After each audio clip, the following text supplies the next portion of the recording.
السلام علیکم۔ تم اپنے اس ٹوٹے ہوئے دل پر غم نہ کرو۔ جس نے اسے بنایا ہے وہ اس دل کو موڑ بھی سکتا ہے اور پھر اسے جوڑ بھی سکتا ہے۔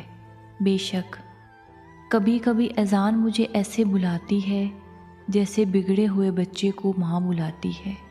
جب تم دعائیں کرتے ہو تو اللہ پاک راستے بناتا ہے، چاہے سب کچھ کتنا ہی ناممکن کیوں نہ لگ رہا ہو۔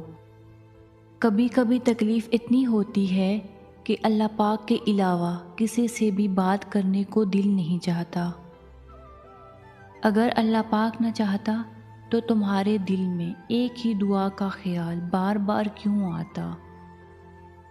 دیکھنا اس آزمائش کے بعد تمہاری ہر دعا اور ہر خواہش پوری ہو جائے گی انشاءاللہ۔